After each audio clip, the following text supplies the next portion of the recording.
नाज़रीन, election express के साथ मैं हूं हिना जुबैर। जी हां, हमारी खास पेशकश में आपका बहुत इस्तकबाल करते हैं।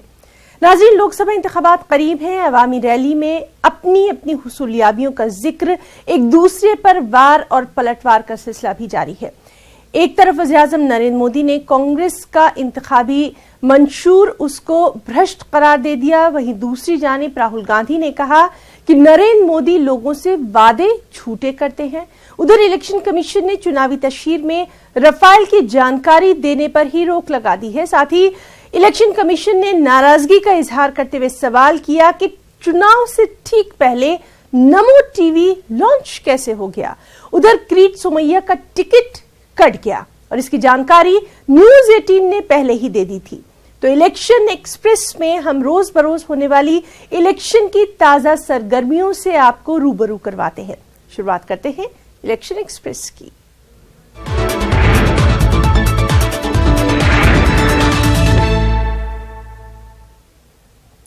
एक तरफ वज़ीर-ए-आज़म नरेंद्र मोदी ने कांग्रेस के इंतखाबी मंशूर को भ्रष्ट करार दे दिया। दूसरी जानिब राहुल गांधी ने कहा कि नरेंद्र मोदी लोगों से झूठे वादे करते हैं। किसने क्या कहा है, आइए देखते हैं। एक तरफ इरादों वाली सरकार है तो दूसरी तरफ सिर्फ और सिर्फ झूठे वादों वाले नामदार है। इन लोगों की तरह ही इनका घोषणा पत्र भी भ्रष्ट होता है, बेईमान होता है, डकौसलों से भरा होता है। 20% परिवारों को 5 साल में 3,60,000 रुपए देने की गारंटी हमारी है। हमने ये अनाउंस किया, आपने चौकीदार का चेहरा देखा होगा, हिल गया, हिल गया। 2 करोड़ युवाओं को रोजगार हर साल। मेरा नाम नरेंद्र मोदी है, मुझे प्रधानमंत्री बना दो, 15 लाख रुपए बैंक अकाउंट में, 2 करोड़ युवाओं को रोजगार, किसानों को सही दाम, जो भी मांगो नरेंद्र मोदी दे देगा, सिर्फ प्रधानमंत्री बना दो। अच्छा, प्रधानमंत्री मत बनाना, चौकीदार बना दो, चौकीदार बना दो मुझे। मजदूर के घर के सामने चौकीदार खड़ा होता है क्या? देखा आपने कभी? बेरोजगार युवा के सामने चौकीदार खड़ा होता है कभी? ना। किसान के घर के सामने चौकीदार खड़ा होता है कभी? वहीं नमो टीवी पर इलेक्शन कमीशन नाराज नजर आ रहा है। इलेक्शन कमीशन का कहना है कि चुनाव से पहले नमो टीवी कैसे लॉन्च हो गया। ईसी ने वजारत इत्तलात और नशरियात से इस सिलसिले में जवाब भी तलब किया है। आपको बताएं कि आप और कांग्रेस ने ईसी से इस सिलसिले में शिकायत की थी। याद रहे कि 31 मार्च को नमो टीवी लॉन्च हुआ था। इसमें पीएम मोदी और बीजेपी की तशहीर हो रही है। इस पर अपोजिशन पार्टियां कई तरह के सवालात भी उठा रही हैं।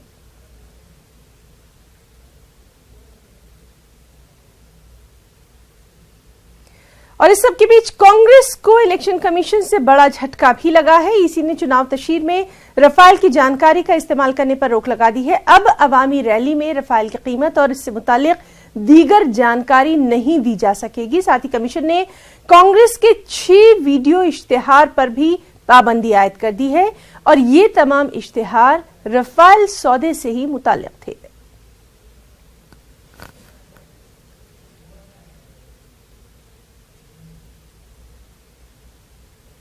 मशहूर अदाकार राजपाल यादव ने दिल्ली कांग्रेस सदस्य शीला दीक्षित से उनकी रिहायशगाह पर मुलाकात की है। राजपाल यादव कांग्रेस में शामिल होना चाहते हैं। शीला दीक्षित मुलाकात के बाद न्यूज 18 से राजपाल यादव ने खास बातचीत भी की है। आपको दिखाते हैं।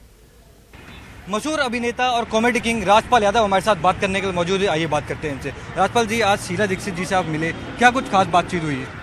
नहीं, मैं दिल्ली आता हूँ तो हमेशा ये सबसे मिलते ही रहता हूँ और शीला दीदी का बर्थडे था तो उनको विश करने के लिए मिला था। और दिल्ली तो हमेशा ही आता रहता हूँ, सबसे मिलता रहता हूँ, सब आशीर्वाद लेता रहता हूँ। ऐसा माना जा रहा है कि आप खुद कांग्रेस में शामिल होने वाले हैं और दिल्ली से चुनाव लड़ेंगे, क्या कितनी सच्चाई है इस बात में? नहीं, अभी कोई ऐसी नहीं, वे तो आदेश है, सब अब कोई भी कुछ भी कह सकता है, लेकिन ऐसा कुछ भी होगा तो बताएंगे तुरंत। क्या कांग्रेस की तरफ से आपसे संपर्क किया जा रहा है? जो भी होगा हम बताएंगे, हम सबके पूरे देश में सबके संपर्क में। जी, बड़े बहुत बहुत धन्यवाद। तो ये थे राजपाल यादव जिन्होंने कहा जो भी होगा तो हम मीडिया को सबसे पहले बताएंगे। कैमरामैन जगदीश गौतम के साथ मैं मृदुल, न्यूज़ 18 नई दिल्ली। अगर मुल्क को बचाना है तो फिरका परस्त ताकतों को हराना है। सियासी हालात तब्दील होने के साथ साथ लोगों में इलेक्शन के लिए जोश व खरोश बढ़ता जा रहा है, लेकिन हैरत अंगेज तौर पर बज़ाहिर बीजेपी के मुखालिफ नजर आने वाले लोग किसके तरफदार हैं ये अभी तक वाज़ेह नहीं हो पाया है, यानी पिक्चर अभी तक क्लियर नहीं हो पाई है। हम आपको दिखाते हैं लखनऊ से तारिक कमर की ये रिपोर्ट।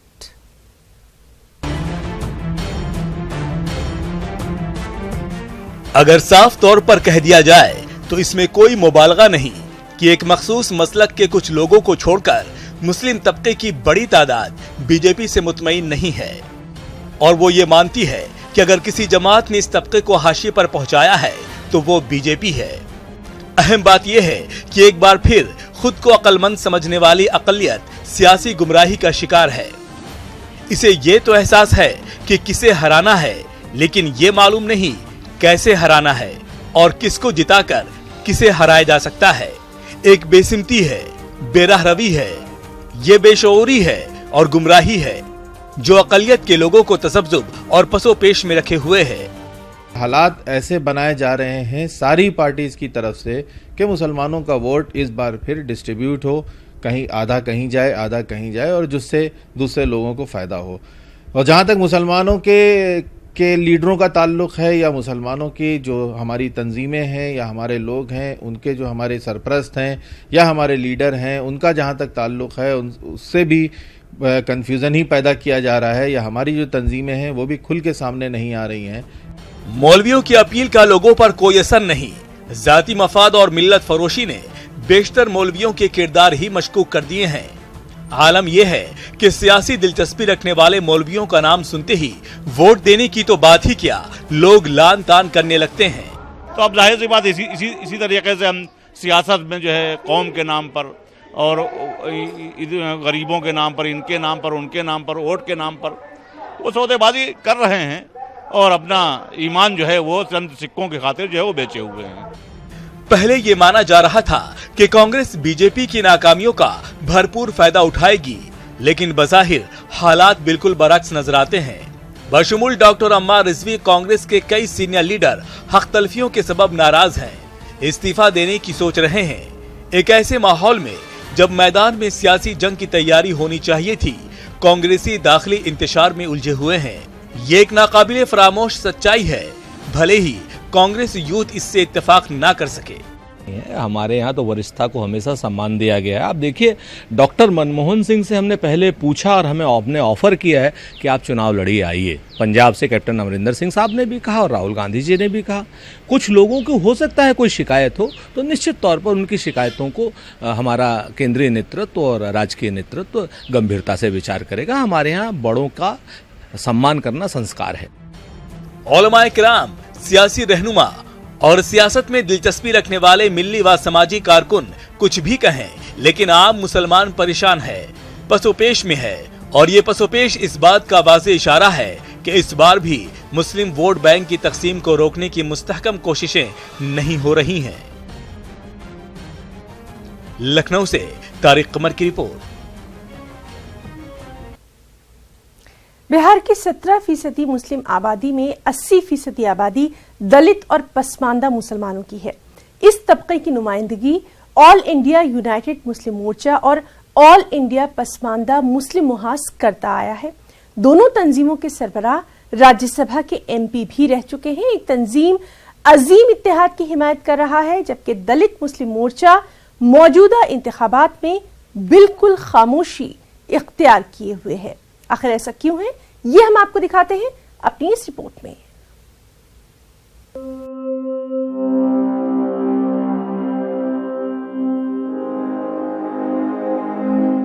बिहार में 17% आबादी मुस्लिम वोटरों की है। इसमें दलित और पसमानदा तबका अक्सरियत में है, लेकिन मुसलमानों के दलित तबके को न ही आईन की दफा 341 के तहत रिजर्वेशन मिल सका है और न ही इनके बुनियादी मसाइल हल हो सके हैं।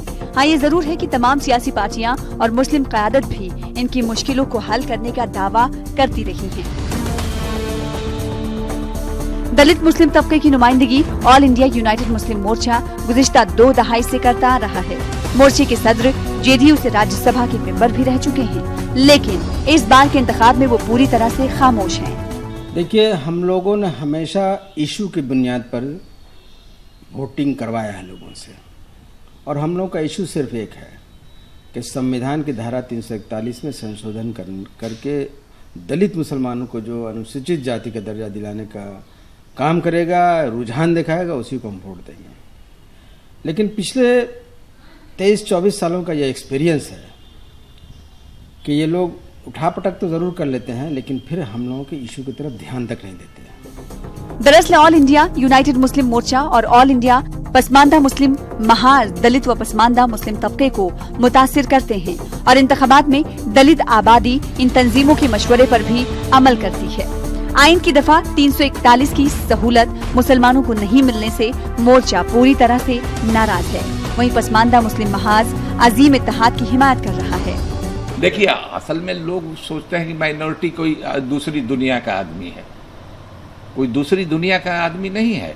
बेरोजगारी, भूख उसको भी लगती है, समाज में अपराध बढ़ता है तो वो भी विक्टिम होता है, समाज में नफरत होती है तो सबसे ज़्यादा वो विक्टिम होता है। ये इससे अलग थोड़े ही है। इस बार के चुनाव में क्या देख रहे हैं? देखिए, इस बात के चुनाव में तो हम देख रहे हैं कि सब लोग अपने को ठगा हुआ महसूस कर रहे हैं, अपने समझ रहे हैं कि छल हुआ, और बहस इस बात पर हो रही है कि भाई पिछले चुनाव में क्या क्या मौजूदा सरकार ने, चाहे बिहार की सरकार हो या दिल्ली की सरकार हो, क्या क्या वादा किया था और क्या कर रही है। पसमानदा मुस्लिम महाज के सदर भी जेडीयू से 2 बार राज्यसभा के मेंबर रह चुके हैं। फिलहाल वो शरद यादव की पार्टी के साथ हैं और अजीम इत्तेहाद की हिमायत कर रहे हैं। पसमानदा महाज के मुताबिक मुल्क की हालत ठीक नहीं है। वो सूबाई और मरकजी हुकूमत को कटघरे में खड़ा करते हैं। साथ ही पसमानदा मुसलमानों के मसले हल नहीं होने पर अफसोस करते हैं। माहिरीन का ख्याल है कि दलित मुस्लिम लीडरों की नाराजगी से उस तबके के वोटों पर सियासत करने वाली सियासी पार्टियों की परेशानी बढ़ सकती है। न्यूज़ 18 उर्दू के लिए पटना से महफूज आलम की रिपोर्ट। मरकजी वजीर और बेंगलुरु नॉर्थ के बीजेपी उम्मीदवार डीवी सदानंद गौड़ा ने कहा है कि मेरे 5 साल इख्तिदार में अगर मैंने अक़लियतों के साथ कहीं भी कोई भी नाइंसाफी की हो तो मैं सियासत से संन्यास लेने के लिए तैयार हूं। क्या कुछ उन्होंने कहा है, इस पर मबनी ये रिपोर्ट।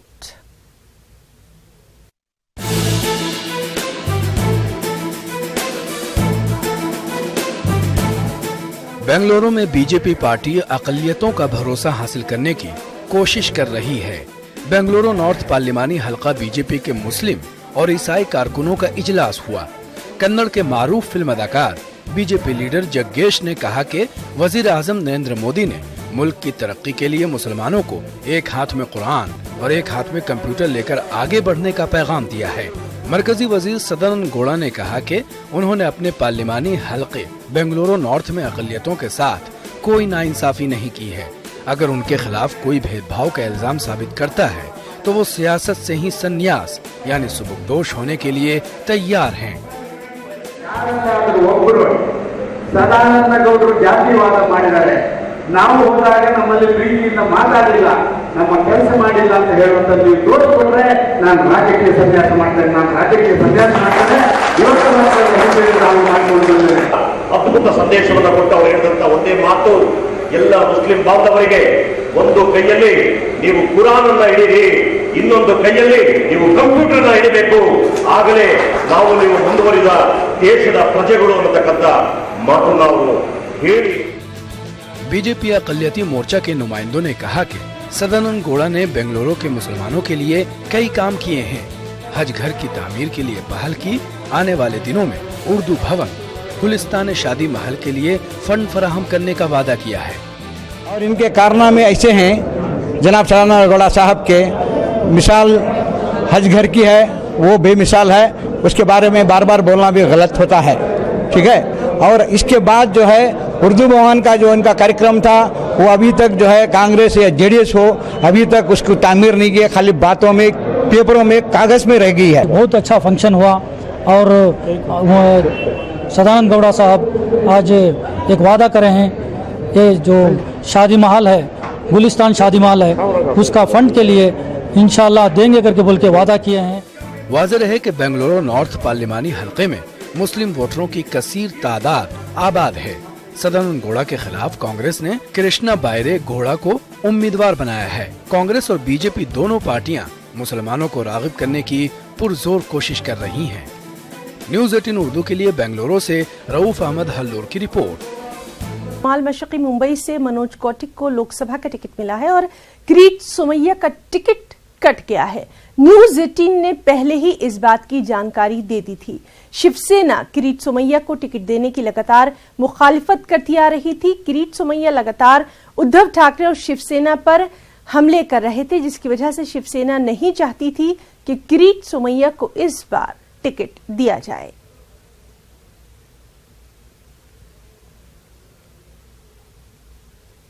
साबिक मरकजी वजीर सुबोधकांत सहाय को एक बार फिर से रांची पार्लिमानी सीट से कांग्रेस का उम्मीदवार बनाया गया।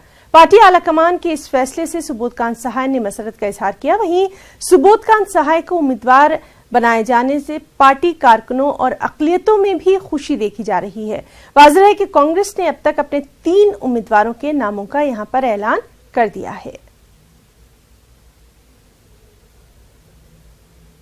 हम उनसे बात करते हैं। सर, कितनी खुशी है और क्या उम्मीदें? नहीं, मैं अपने हाई कमांड का आभारी हूं कि उन्होंने हमारे ऊपर विश्वास किया है और उम्मीद करता हूं कि मैं खरा उतरूं। ये जो चुनाव हो रहा है ये मूलतः देश बचाओ, संविधान बचाओ, जनतंत्र बचाओ है। हम ये चीजों के खिलाफ लड़ाई लड़ेंगे। आज इन्होंने एक नया परिभाषा कर दिया। पूरा जीवन विपक्ष की राजनीति करने वाले ने नया परिभाषा कर दिया कि जो मोदी के खिलाफ बोला वो देशद्रोही हो गया। क्या देश में संविधान खत्म हो गया?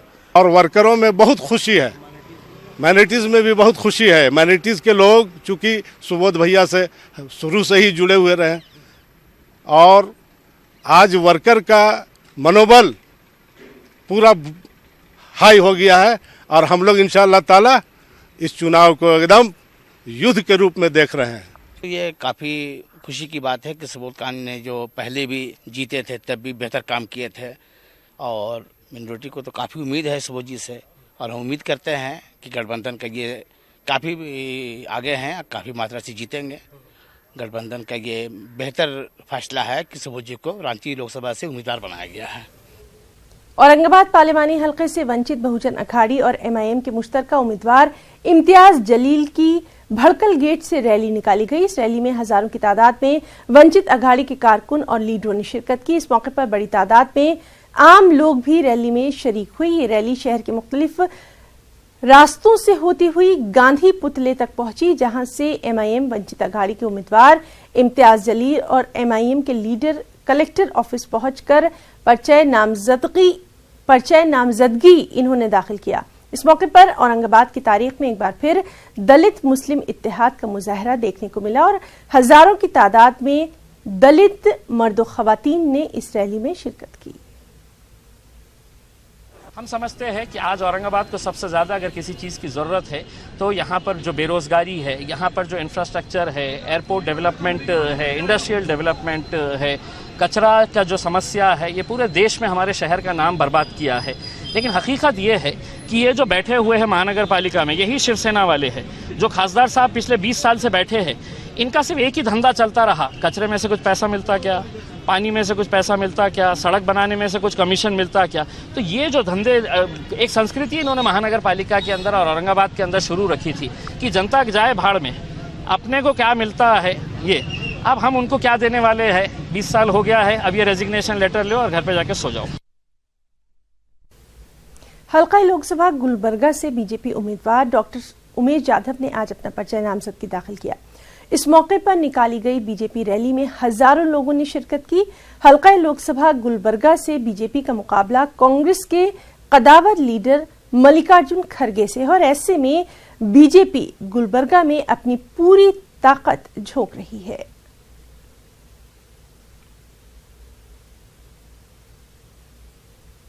तो बुलेटिन में इतना ही। आदाब।